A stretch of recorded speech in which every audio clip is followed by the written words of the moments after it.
Today's episode of This Week in Startups is brought to you by Squarespace, an all-in-one platform that makes it fast and easy to create a professional website and now an online store. For a free trial and 10% off your first purchase on new accounts, go to squarespace.com and use the offer code TWiST.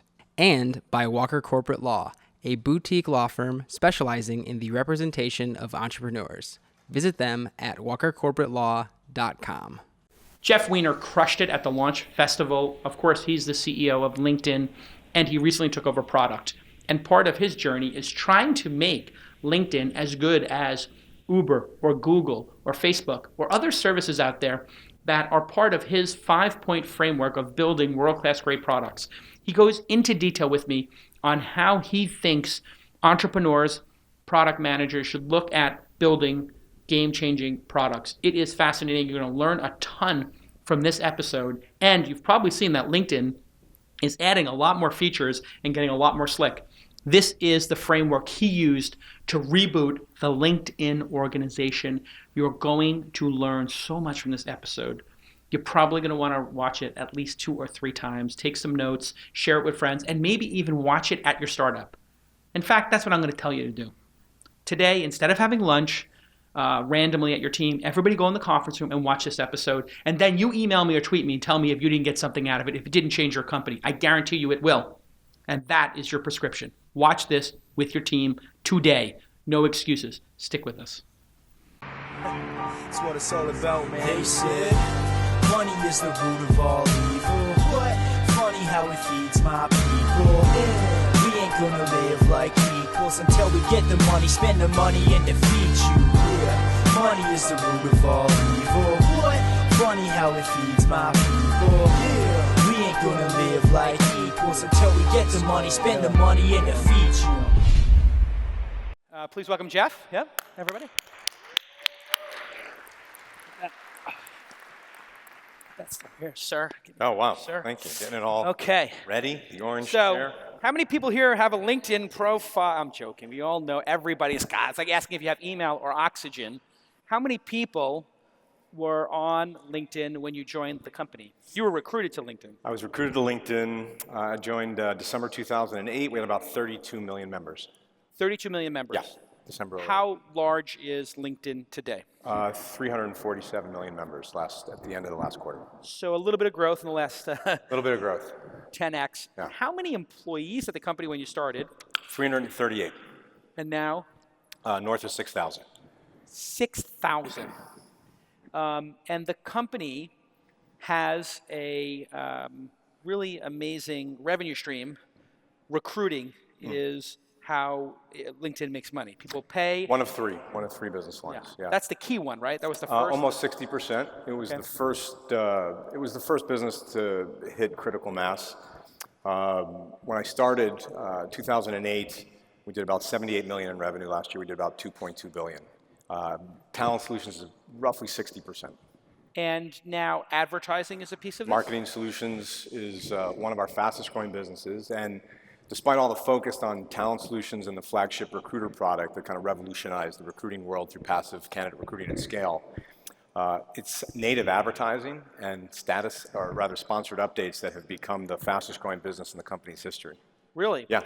So that's when somebody writes an article on LinkedIn. The content has been tremendous, by the way. I've been writing on the influencer platform now for a year or so, and thank you. Great stuff. Well, great contributions. Thank you, and it's been fabulous because I'll just have a couple thousand people read each one, and then all of a sudden 100,000. A couple thousand, then all of a sudden 100,000. It's amazing how the fire hose can just send 100,000 people to just any influencer's post. Yeah, especially when it's relevant for our audience. So one of the reasons we've had the success that we've had and the growth that we've had is because of that exclusive focus on a professional context. We've never lost sight of that. And so the publishing platform kind of magnifies and amplifies that contextual environment. So for someone like you, very keenly aware of the environment, the competitive landscape, has a lot of fresh insights to share, that's what our audience loves. How do you keep it from becoming 1,000 lawyers talking about 1,000 ways to file a trademark? Yep.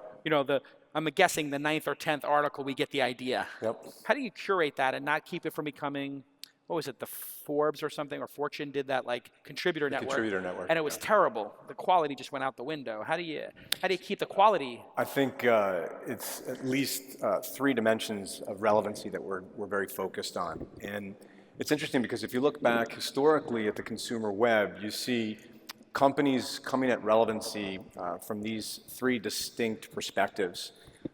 Initially, machine learning, data optimization, for lack of a better term, search operating system. With the rise of social, you have the ability to leverage virality, who people know, what they're sharing, what they're consuming, so a social operating system. And then, as you are very well aware, a more curative or editorial orientation, which is really a classic media operating system. And what's happened is these 3 worlds are increasingly converging. And companies that came at it from one of those perspectives exclusively, I think may be in a position where they're going to be providing a suboptimal experience. And so you see a lot of companies now trying to get the best of all 3 worlds. And that's been our approach since day one. So it's not just like Huffington Post, you got a lot of retweets, therefore it's the #1 story. You're going to have an editor look at it too, perhaps, and make sure that there's high quality. Applying an algorithm, Yeah. We're looking at social signals, Yep. And we have an editor that's saying, that's something that our audience should be seeing and commenting on and discussing or not. And if you're only optimizing for views, for example, as you know, you're going to end up with listicle after listicle, and it becomes monotonic. And over time, that audience that you've grown to appreciate is going to dwindle. So now the product has gone from being a resume online, kind of the original idea, and now we're seeing it turn more into a social network with an actual feed. Yeah. The feed was added, I'm not sure exactly when, but A few years ago. 3 years ago. The liquidity continues to increase. So. Yeah, and it seems to be working. But let's face it, the product didn't seem to be advancing very quickly for a couple of years there. And now it's speeding up. What happened? Because there was a time when I would hit those update fields and take a couple seconds to load and it didn't look exactly perfect. But now it seems like, I'm giving people their skill rating. I'm putting my projects on my page. It's not a resume database anymore, is it? No, hardly. It's much more than that. I mean, it really is a platform that enables our members to connect to opportunity in a whole host of ways. The resume, the LinkedIn profile, which is the digital version of the resume, initially was at the heart of the ecosystem, the way in which you represented your professional identity to the world, your experiences, your skills, perhaps most importantly, your objectives or ambitions, was the way in which we could start to connect you to those opportunities. But over time, that expanded. Obviously, the network component plays a critical role here, who you know, who you're connected to, not just first-degree connections, but weak ties, all the way up to third connections. Those can be the people that open doors that previously weren't open. And then this kind of knowledge overlay or content overlay, which is what we were just talking about, because it's not just who you know, it's what you know as well. And there are opportunities for people to build an audience, like yourselves. There's an opportunity for people to demonstrate their expertise in such a way where the moment you share or hit publish, it then becomes attached to your profile. And now when someone's looking for you, when someone's looking to provide you an opportunity, not just a job opportunity per se, but for example, an entrepreneur who's seeking investment, people are going to have a better understanding and appreciation for what you're capable of by virtue of knowing what you know. And so all of these things are coming together, and it's a full-fledged ecosystem. It's gone way beyond the identity and the profile. But to your point, in terms of the speed with which we've been able to launch product and the speed with which the site performs and the availability and consistency, a few years ago, we made a very concerted effort to invest in the infrastructure in the back end.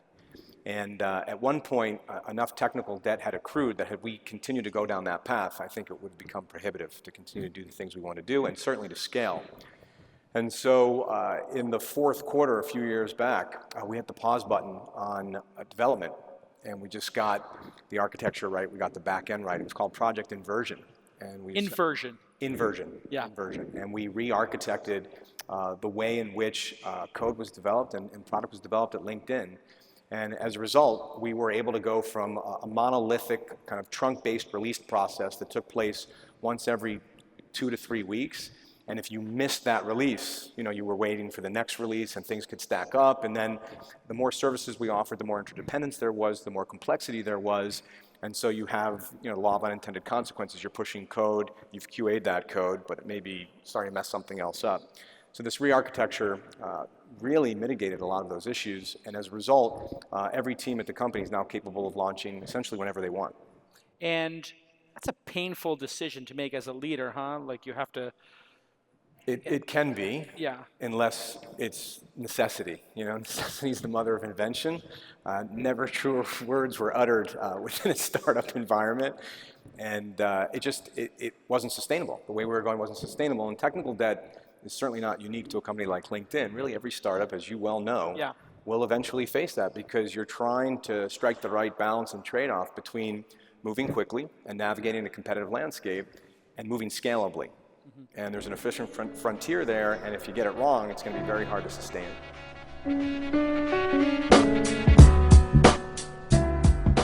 What is the easiest way to make a website? It's Squarespace. It's elegant, it's beautiful, and it works on mobile.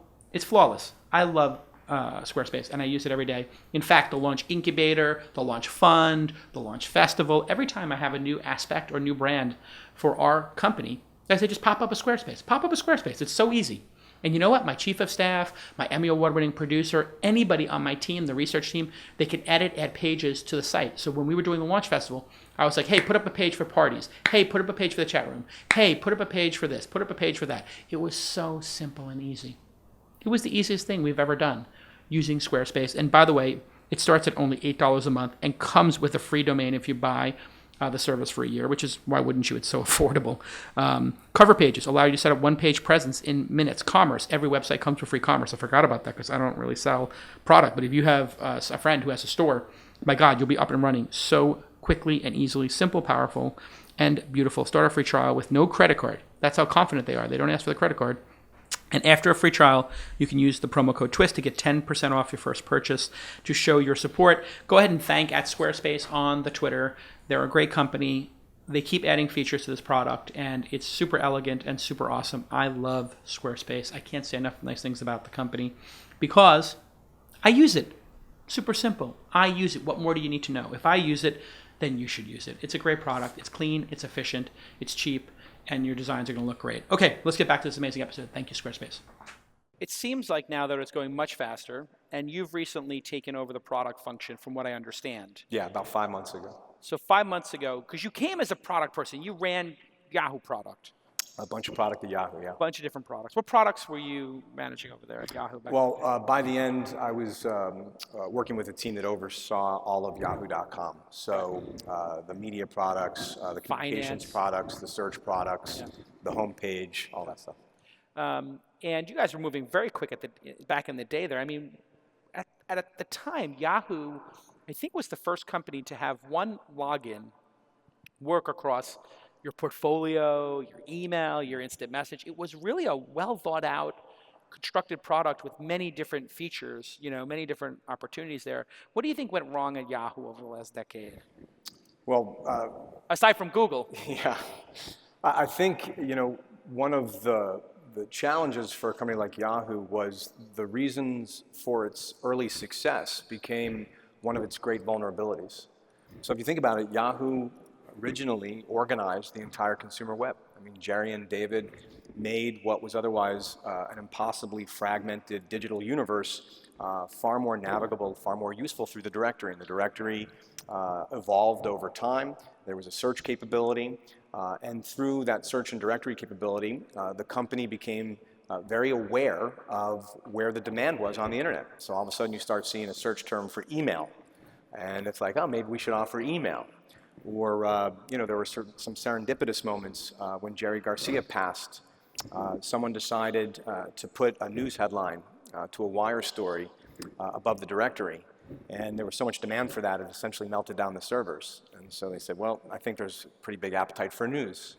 And to your point about single sign-on and those kinds of things, almost all of that predated when I joined the company. It was an extraordinarily talented group of people, truly visionary in terms of their approach and what they were trying to accomplish. They could move so quickly, as you know. Yep. And so over time, you start to extend beyond that initial core focus area. And the company had a lot of success with that model. But each time you enter into a new vertical or a new line, you're going to invite competition. And that competition may at times be exclusively focused on that category. And it's a lot easier to be great at something when you are solely focused on one thing Right. versus a company that has a more horizontal focus. By that point, you've created so much value and expectations are so high, it would take a tremendous amount of vision, conviction, and courage to say, you know what, I think we have to revisit some of those initial assumptions. Right. That's really hard to do. And they've sunset a ton. They seem to have tightened up the ship. Yeah. It seems like it's doing pretty well. I think a lot of the mobile products coming out of Yahoo are really impressive. The News Digest in particular. Yeah. Weather, the sports app, a lot of good stuff coming out of there. The expectation was they would never be able to like get good product out the door, and Marissa seems to be actually getting good product out the door. You guys are getting good product out the door, but you had a product manager. You came as a product manager, took over the CEO slot, let somebody else do product. Now you took over product again. So why did you do that 5 months ago? Well, the person, Deepan Shah, who had been running product, was starting to think about his next play. And he and I had worked closely together, and I had a chance to work closely with that team.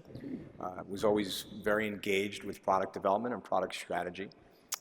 So when we decided to transition, it made sense. I worked very closely with that group of people and was very familiar with what we were trying to accomplish. And it's a real passion of mine, so it just made sense. And it now puts you back into the category of product-driven CEO, doesn't it? Yeah, which, that was one of the reasons I was hired. So Reed and I both share a conviction that the consumer web companies that are creating the most value are led by founders or CEOs with a product background or a strong, product capability or passion. Yeah. And how many hours a day do you spend on product versus, my God, sales, hiring, it's always been real estate? Yeah, you guys are funny you should mention that. What's going on? Are you fighting with Google over a parcel of land or something? No fighting. I always throw a headline. No fighting. No, there's limited supply of real estate. Where there's not just Google and LinkedIn, but a number of other companies too, like Microsoft, continue to grow. Yeah. And Mountain View's trying to figure out how they're going to allocate the available commercial properties. So are you in a bidding war over it, or you have a piece? Google has their properties. We have our properties. The issue is that Mountain View has allocated a limited amount of commercial utilization. So they'll have to figure out how they want to allocate that or revisit those assumptions. And what about housing and like the highways? How do you guys think about that? Because so it's I think most of the submissions for this last go around to the city we're thinking about mixed use in terms of either commercial that would be open to the community in terms of retail and so forth, or residential. I think in the case of Google, they may have proposed some residential components as well. It seems like that's a pretty good solution to put up a couple of buildings down there for people to live down there if everybody's getting on a bus every day, or some percentage. I think the best solutions are those that apply a more integrated, holistic view of how to develop the community. I think that's certainly increasingly the case in San Francisco. I know Mark Benioff is really passionate about that. Right. And that's certainly the case down in the Valley. So you have some strong views about product. What do you think in 2015 makes great product? When you look at the market, what products do you think today are truly world-class? So when I first took over the role more formally, the focus for the team, the priority for the team at the highest level was very straightforward, and it was to build great product. And though LinkedIn has fortunately been able to create a lot of value for our members and customers over the last several years, there's certainly a lot of room for improvement across the platform. And so when we started thinking about where we wanted to focus, first and foremost, it was about building great product, building world-class product. And as we started to sit down and do product reviews, I realized the word great can be a bit tricky. It's a bit subjective. And everyone really has their own sense of what great is, their own taste, their own perspective, based on their experiences, how they use products, et cetera, their ethos, their development ethos. Kind of like food, right? Like people are like, this is the greatest lunch ever. And then like a foodie comes along and they're like, really? No, it's not. It's very much like food. Yeah. And it's hard to say, you're wrong when it comes to individual taste, although I think history has proven that there are certain people who are tastemakers, the Steve Jobs of the world. Yeah. And what they believe to be great, a lot of other people tend to share that perspective. It creates a lot of value. So early on in this process, I recognized the importance of codifying or being very explicit about, at least in my opinion, what great was, what a great product, a truly great product was about. So came up with 5 dimensions of great product. So the first, and I believe all great products deliver across all 5 of these. All 5 of these, All every 5 great for 5. product. A truly great product, 5 for 5. Okay, let's do it. So it'll be interesting to hear your opinion. So first, great products deliver on a singular value proposition in a truly world-class way. So a single value proposition. Singular value proposition, laser-like focus on doing at least one thing really, really well. Got it. So canonical example, Google. Right. So in 1998, before Google came on the scene, you all remember what search engine you were using? Ugh. Alta Vista. Thank you, Don. Says, Excite. very knowledgeable person within the search. Don's old, man. He's been around. Don's old. So it was Alta Vista. Yeah. And I remember when I first heard about Google, like a lot of people, in particular like a lot of investors, there was this question of search. The 15th search company? Search Why? is basically done. Alta Vista literally solved search, right? Keywords, and you do a search, and it figures out how many keywords are on the page, and what else is there? And so, of course, Larry and Sergey came around, developed PageRank, had a vision to crawl and index the entire internet, which people thought was crazy, and pulled it off. And if you want an example of singular focus, I mean, when they launched the product, it was the logo and a search box. And all they focused on, day in and day out, was making that great. Yeah. Like, great. And sure enough, it became Google, and that search engine changed the way the world literally accesses and utilizes information. And it became one of the most valuable companies in the world, ever. And not every example of delivering on a singular value proposition in a world-class way needs to be at the scale of Google. There's startups, all kinds of startups that I think are doing a great job in this regard. One of my recent favorite examples is a company application called Headspace. Anyone familiar with Headspace in the audience? Sure. Very, very few. Meditation app. Meditation app. Yeah. You use it?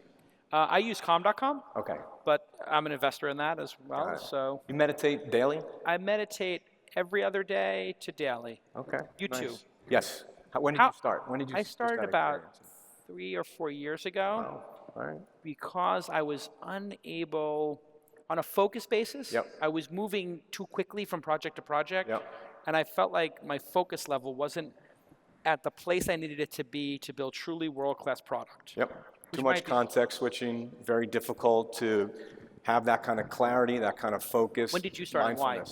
So I've been wanting to meditate for years, probably around the time you started. Yeah. And what was the reason, though? Not just wanting to do it. There must have been something inside that you felt. An intuitive, multifold. So one was a number of people that I have a tremendous amount of respect for have been meditating, some of which have been meditating for decades. And there's something different about these people in terms of their sense of calm, their mindfulness, their clarity, the precision with which they can think, their signal-to-noise ratio, their equanimity. I mean, there's just a lot of goodness there. And just intuitively, it felt like it made sense. And years and years ago, I used to do yoga, which is another mechanism of practicing mindfulness. And once I got up to the valley, that went straight out the door. Yeah. I didn't have the time. So it just felt like something that was worth pursuing. What's the impact it's had? It's all of those qualities. I mean, starting with a greater appreciation for mindfulness, much greater clarity, just the ability to kind of slow things down, get more focused. But that's a credit to this application, whether it's Calm or Headspace. Yeah, no, Headspace is fantastic too, yeah. The beauty of these applications is that they focus on a singular value proposition. That's all they do. Right. And Headspace, I went to the people that practice meditation, and I said, what would you suggest to get started? And every one of them recommended a different book, but every single one of them recommended Headspace. Got it. Got the app, and sure enough, it just works. That's delivering on a singular value proposition in a world-class way. So that's number one. That's number one. So number two, world-class products are simple, intuitive, and when they're really good, they anticipate their customers' needs. So great example of all 3 of those qualities would be Waze. So Sure. Show of hands, how many people use Waze in the audience? Okay. Yeah. And the other people don't have cars, clearly. I mean, that's actually. How many people don't have a car? How many people have a car and don't use Waze? Raise your hand. Okay, those are don't use Waze. Stay on the freeway. Because if they start using Waze, they're going to figure out the routes. Yeah. So for those that don't use it, Waze is it's a mapping application. Does a wonderful job of combining the best of driving directions and collective intelligence of real-time drivers on the road. So you can adjust in real time and understand the best way to get from point A to point B. So super simple, highly intuitive, but where it really made an impression on me, I was using the app quite a bit, and I would check the commute when I was leaving the office. And one night, I opened up the app, and I was about to type in, home. And before I could get there, it just flashed up this little question on the phone, and it said, "Are you going home?" And I was like, "Why, yes, I am going home." Yeah. That's really helpful and pretty cool. And I started thinking about it. I was like, that's not rocket science. I mean, every night or most nights, I'm telling the application at around the same time or within a certain range, I'm going home. Yeah. So it's anticipatory, and it was anticipating my needs. And those little things, they save, maybe several seconds and a few swipes, but it sends the signal that the product, the application understands me. Right. And that can really make a very strong, favorable impression and build up brand equity over time. Okay. So number one we got is? Singular value proposition, world-class way. Number two, simple, intuitive, anticipates the user's needs. Anticipating the user's needs. What other product really do you think anticipates the user's needs today? I think anything that LinkedIn has a product called Connected. Yeah. So these are people you might know. These are people that you do know. And Definitely. One of the things that the app is able to do is, by virtue of calendar integration and understanding your network and your first-degree connections, if you've opted into calendar integration, it will know when you're about to walk into a meeting and suggest that you get to know the person you're about to meet Yes. a little bit better. I love that. Or it will showcase the fact that that person just got promoted, or they just had a birthday, so it gives you a little icebreaker. Love it. So simple, intuitive, anticipates the user's needs. Great. I was very delighted when it started asking me to rate people based on skills. Because I knew people who were on social media experts, but they really weren't experts, so I could just give them a 4. Yep. I'm just kidding. I didn't do that. Yeah. Okay. Does it tell you who gave you the rating if you give a low rating to somebody? If you If you say, is this person an expert on this topic? Yep. It's binary. It's yes or no, right? It's just you're endorsing somebody for a Or you're skill not. where you're not. I really want a slider. Can I just put 2 for some people? We could consider it. But where it becomes more valuable, and then we'll get back to great product, is when we know that you have a skill and you're endorsing somebody else for that skill. I never thought about that. Right. So especially Does that get colleagues, weighted heavier? It could be. And The future when will. you have colleagues that are rating you, if the colleague is known for a particular skill, and they're ranking you or endorsing you for a skill, there's a pretty clear indication you've got the skill. So that's people rank. It's like page rank for people. It's like people rank. So if I was Skills rank. skills rank. Yeah. So if I was rated a great interviewer, if I Yep. keep working at it, I got a little ways to go. Yep. And I said, hey, this person does great interviews. Oh, Malik does great interviews. Yeah. And Ohm and I are both rated as good interviewers, and Kara Swish is rated as good interviewer. There's if a the three lot of of us value then there. pick the fourth one, Yeah. So becomes very valuable. emerging artists. Becomes very valuable. Yeah, you're thinking like as an investor now. You want to create an API, put that into Kickstarter.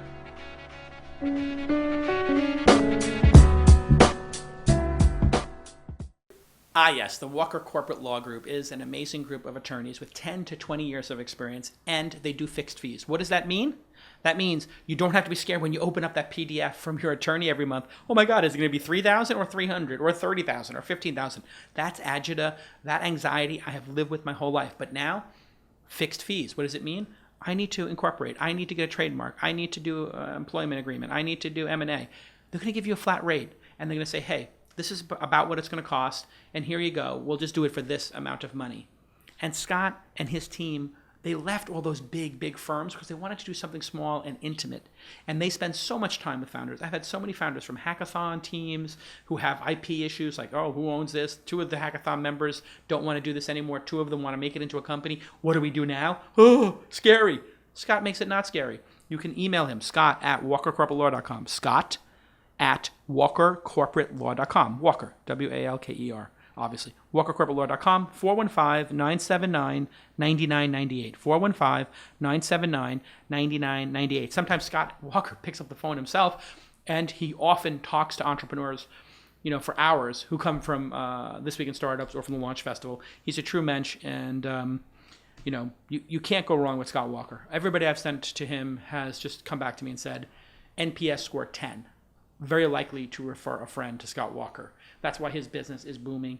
And he's chosen this walk in life. He only wants to work with entrepreneurs and help them have their vision become reality. And for that, I salute you, Scott Walker, and the Walker Corporate Law Group. Email scott@walkercorporatelaw.com. Okay, let's get back to this amazing episode.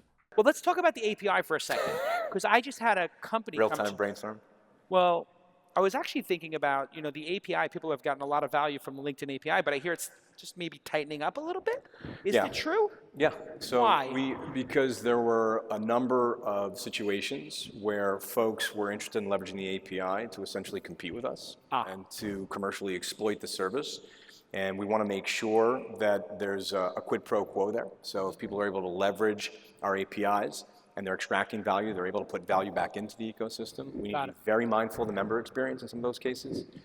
So we still have a robust API program, and we have completely open APIs when it comes to sharing content, some leveraging of the profile, mini profile, or rollovers.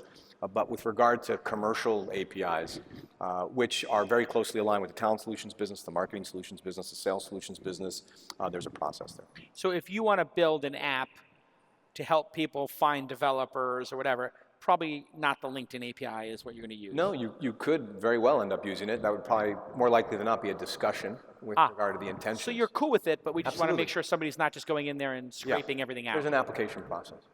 So it's not being tightened as more of a velvet rope or like a little bit of a process before you get the keys to the kingdom. That's right. Okay. All right, we're going back to, let's go back to okay, so number 3 exceeds expectations. Yes. Great products exceed expectations, no matter how high the expectations are, because more likely than not, you're using the product because you heard through word of mouth, it's a product worth using.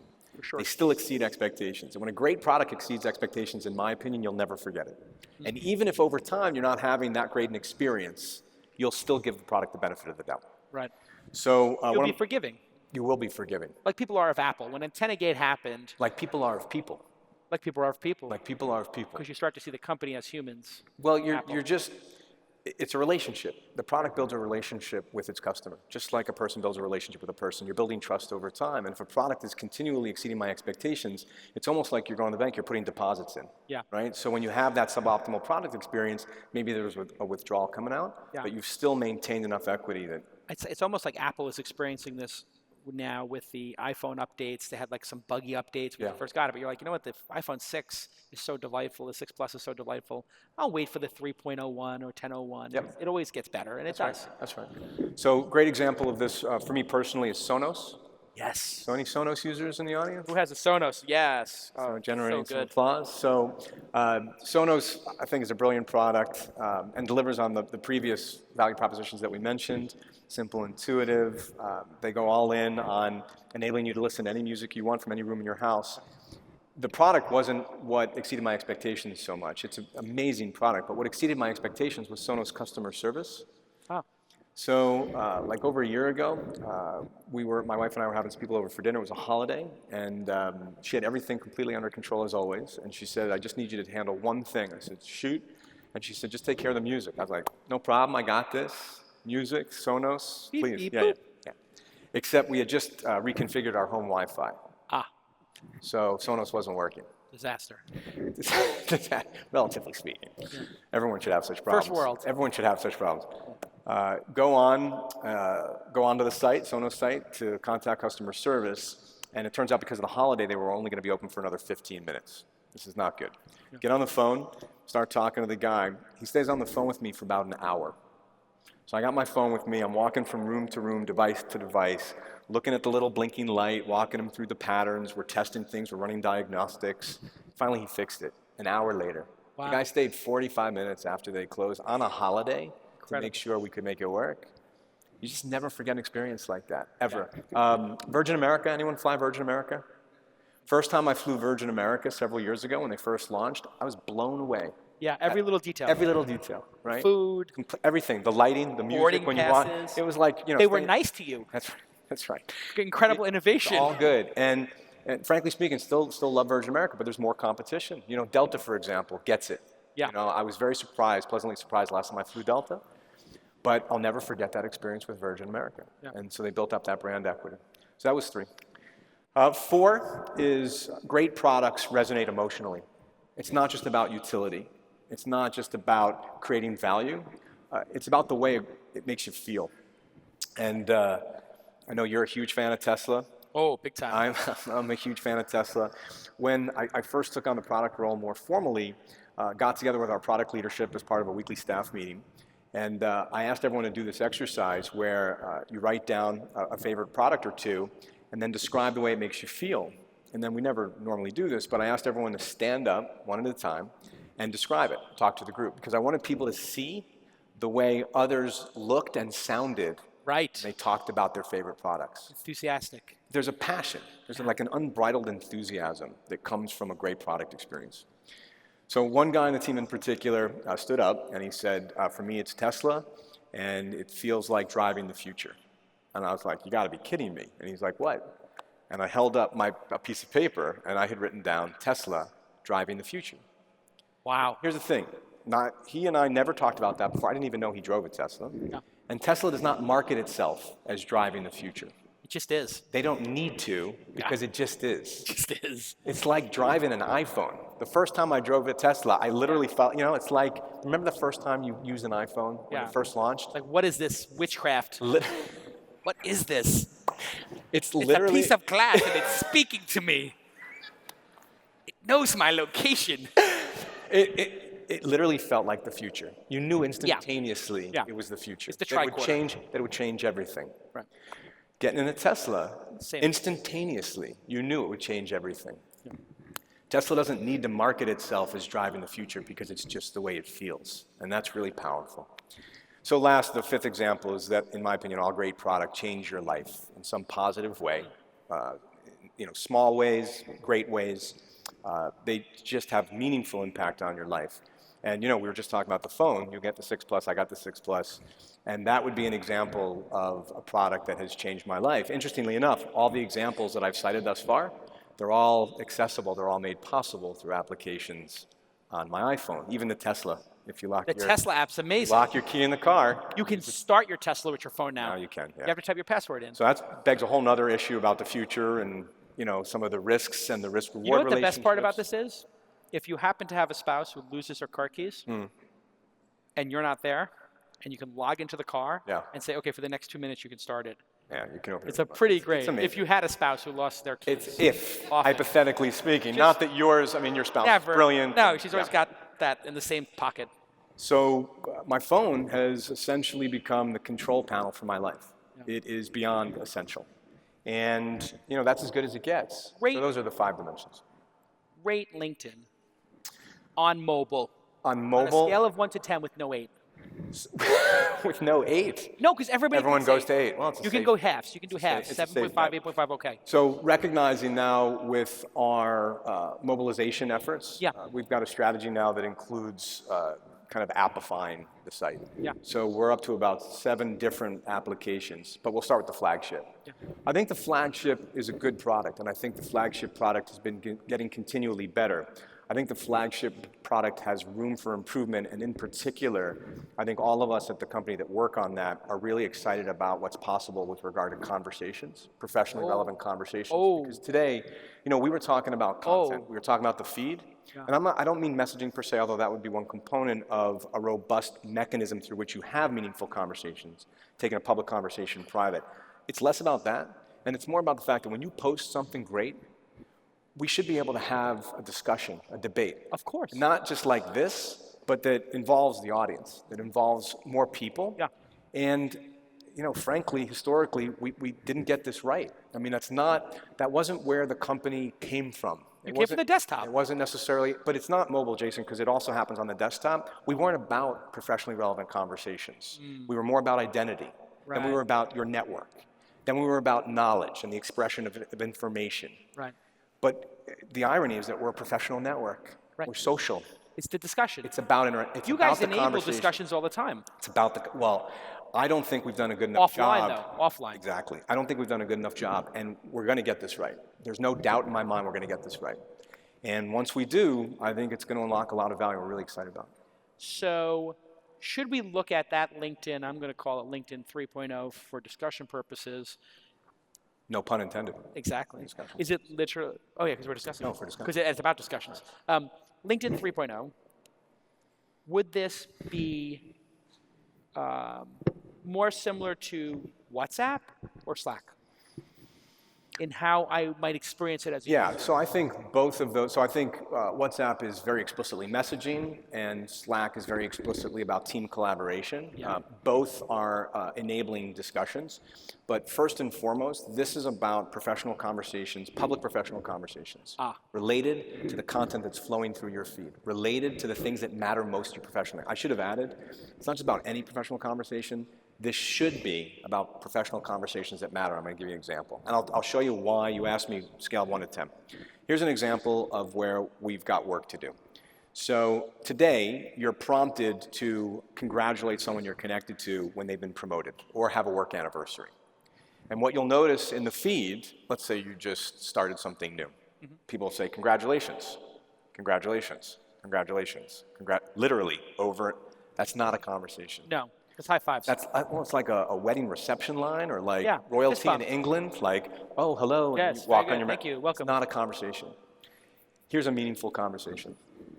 A guy I've known for a long time, Paul Levine. He's now overseeing Trulia, post the Zillow Trulia combination. Two great companies. Pete Flint, founder, wonderful CEO of Trulia, is stepping down, moving on to the board. And so Paul's taking over for Trulia, is reporting directly to Spencer. Paul and I have known each other for a long time. I'm a good friend, a lot of respect for him.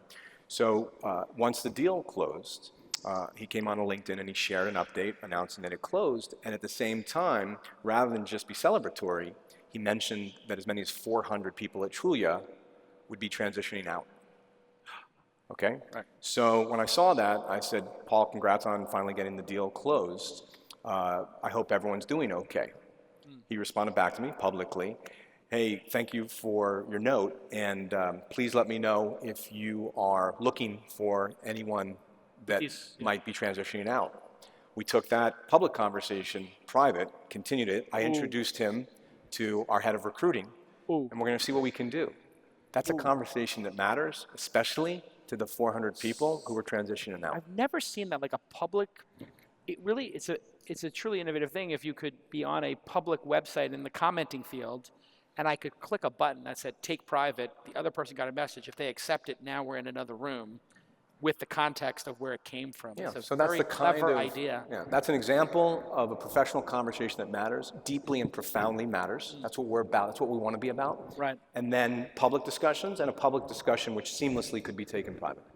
See, that then would increase dramatically the amount of time people spent on LinkedIn and keep you front of, in front of their minds, right? Here's the thing. So I think historically there's been too much focus, certainly for us, on measures like that, asset utilization, and I'd like there to be more focus on the value propositions and building something that makes a difference. So that's not going to be at the exclusion of measuring things like growth and engagement and time spent and all of those things. They're important measures, but they can't be first. They can't come first in the discussion of a great product. What has to come first is, what's the value proposition we're trying to deliver on? So for you as an influencer, you want to build an audience? Yep. You want to evangelize? You want to influence? How effective can we be in doing that? The way we measure that is how many followers do you have? Right. The page views, the engagement, right? Comments. But first and foremost, are we creating value for you? Right. So that's, yes, will it generate greater engagement? More likely than not, if we're doing our jobs, there'll be more time spent on the platform and the network. But ultimately, we're about making people more productive and successful. That's our mission, connecting the world's professionals, make them more productive and successful. And in this particular instance, there could be virtually no time spent, the example I used with Paul, but if we're helping those people get hired, we did our jobs. Right. Massive value, even though it may only be measured in X number of minutes. And if you made a listicle, it might be X times 3. Yeah, that's right. The metrics in our industry, do you feel we still have this obsession with the wrong metrics? Or because we're kind of making money these days and revenue exists, those metrics are not being as obsessed over? Because it comes to mind Evan Williams from Twitter saying, like, I really don't care how many users Instagram or Facebook has versus Twitter. Yep. I care about the influence of the product. And if anybody would look at Twitter and say, my God, the hashtags starting there like Ferguson are super important. And those things don't happen on Instagram. Yeah, I think, I completely agreed with Ev. I don't think he was saying that the number of users is irrelevant or doesn't matter. I think he was saying it's less important than the value that's being created. And the number of people who are engaging and reading Medium posts and articles it could be a proxy for value, but there's a lot of other proxies for value. So I don't think people are obsessed with the wrong metrics per se. I do think, and this is something that you're very close to, I do think within the publishing world there's a lot of questions about the focus and energy towards driving the incremental page view. And it's understandable given that's creating ad inventory and that's what pays the bills so that you can put out higher quality product. I think there needs to be a more holistic approach to that. Otherwise, you can fall into a trap, which is a very vicious cycle of just trying to get that next incremental page view. And quality suffers. And more important than quality suffering, when it comes to things as important as media, the discourse suffers. And it's important that we're having difficult conversations. And it's important that we're talking about things that may not be popular. So I think that matters. And it's very hard in this social environment to have that middle of the road discussion, isn't it? I mean, it's like everything is so polarized. Because of social media? Well, I don't know if it's because of social media. I think it's because of this endless availability and inventory. In the old print world, there were only so many papers that could be printed at any given time. And you could only reach so much of an audience. In the digital universe, you have almost infinite scale possibilities. The ability to distribute content on a global basis and reach an audience has never been faster, and it continues to accelerate. So there's just a lot more of it, and by virtue of targeting capabilities, and then social becomes a bit of an echo chamber, you've got people gravitating towards the things that they're interested in. Yeah. And that reinforces polarity to some extent, where you're seeking out your own perspective. Right. You want that mirror effect. Echo chamber. Right? Echo chamber, and then people want to not only feel heard, but feel validated. One of the reasons this whole dress meme went crazy is because it was like, this is the way I see the world. There was something deeper than just the colors of that dress. It was, this is the way I see the world. Are you saying you don't see the world the way I see the world? Right. Because that's unsettling. Or I saw the world this way yesterday, and now I'm seeing it this way. That's unsettling. Am I crazy? There's some Cartesian stuff going on there in terms of I just dubitability. figured I was personally being punked, like somebody was targeting ads towards me to make me feel like I was going. Were you blue and black or white and gold? I was obviously white and gold, and then I went blue and black the next day. Were you really white and gold? The first day, yeah. How many people were white and gold? Just show of hands. The correct people. How many people are blue and black, please? It's the wrong people. Yeah, I didn't. Yeah, see, and it's exactly. Someone was just booing. Let me ask you a Someone was question. literally booing the blue-black selection. By the way, and ISIS has kidnapped 25 more people, and the economy is. I mean, it's like we're getting distracted by this stuff, like incredibly. There's so many important issues going on. That's just it. So, on the surface, a discussion of what color a dress is wholly insignificant. Yeah.